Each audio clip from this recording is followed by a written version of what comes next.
Hello student, आज मैं आप लोगों को बिहार बोर्ड क्लास 10th का जो हिंदी है, जिसमें पहला गद्य खंड में भीमराव अम्बेडकर के विषय में निबंध दिया गया है, उसका मैं प्रश्न उत्तर करवाऊंगी। तो चलिए शुरू करते हैं। तो सबसे पहले क्या है कि लेखक किस विडंबना की बात करते हैं, विडंबना का स्वरूप क्या है। तो इसका आंसर क्या होगा। लेखक के लिए विडंबना की बात यह है कि इस आधुनिक युग में भी जातिवाद के पोषकों की कमी नहीं है। निराला स्वरूप है कि जाति प्रथा श्रम विभाजन के साथ साथ श्रमिक विभाजन का भी रूप ले रखा है, जो अस्वाभाविक है। ठीक है।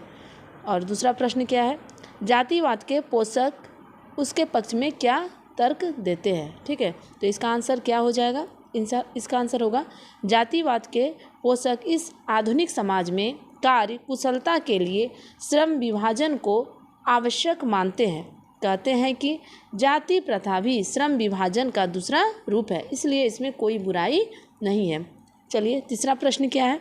तीसरा प्रश्न हो गया, इसमें पहला दूसरा प्रश्न हो गया। तीसरा प्रश्न क्या है, जातिवाद के पक्ष में दिए गए तर्कों पर लेखक की प्रमुख आपत्तियां क्या है।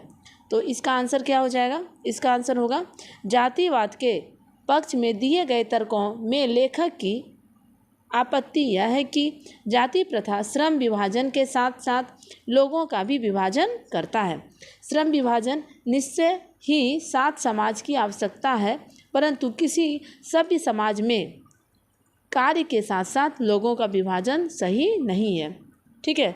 अब चलते हैं चौथे प्रश्न की तरफ। चौथा प्रश्न क्या है, जाति भारतीय समाज में श्रम विभाजन का स्वाभाविक रूप क्यों नहीं कही जा सकती। तो इसका आंसर क्या होगा, इसका आंसर हो जाएगा भारत में जाति प्रथा लोगों को कोई भी ऐसा कहीं नहीं चुनने देती जो उसके पूर्वजों में नहीं किया हो। अर्थात लोग जाति प्रथा के कारण अपने पूर्वजों का कार्य चुनते हैं, जिसके कारण बेरोजगारी का कारण बीमारी हुई है। ठीक है। मतलब इसके कारण क्या है, बेरोजगारी का जो है कारण बढ़ी हुई है, यहाँ बीमारी हो गया, बढ़ी हुई है। दूसरी, लोगों को रुचि और कुशलता के अनुसार कार्य नहीं मिलना भी बेरोजगारी को बढ़ावा देता है। ठीक है। अब क्या है छठा प्रश्न। छठा प्रश्न देख लेते हैं कि लेखक आज के उद्योगों में गरीब और उत्पीड़ित से भी बड़ी समस्या किसे मानते हैं और क्यों।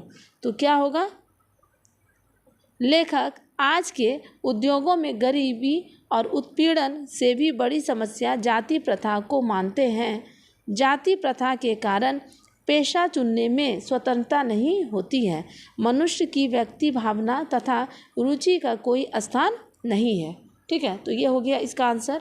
अब चलते हैं सातवां प्रश्न। सातवां प्रश्न क्या है, लेखक ने पाठ में किन प्रमुख पहलुओं में जाति प्रथा को एक हानिकारक प्रथा के रूप में दिखाया है। तो इसका क्या आंसर होगा, इसका आंसर हो जाएगा कि लेखक ने पाठ के विभिन्न पहलुओं में जाति प्रथा को एक हानिकारक प्रथा के रूप में दिखाया है, जो इस प्रकार के अस्वाभाविक भ्रम विभाजन, बढ़ती बेरोजगारी, श्रम अरुचि तथा व्यवस्था में इस भ्रम का चुनाव आदर्श तथा सभ्य समाज है। ठीक है। तो ये हो गया इसका आंसर। अब क्या है आठवां प्रश्न। आठवां प्रश्न क्या है, सच्चे लोकतंत्र की स्थापना के लिए लेखक ने किन विशेषताओं को आवश्यक माना है। ठीक है। क्या है कि सच्चे समाज के लोकतंत्र की स्थापना के लिए लेखक ने किन विशेषताओं को आवश्यक माना है। तो इसका आंसर क्या होगा, इसका आंसर हो जाएगा सच्चे लोकतंत्र की स्थापना के लिए लेखक ने लोगों के बीच दूध और पानी के मिश्रण जैसा भाईचारे को आवश्यक माना है। ठीक है। तो ये हो गया इसका प्रश्न उत्तर। तो बच्चों, अगर आपको ये वीडियो पसंद आए तो प्लीज़ शेयर करिए।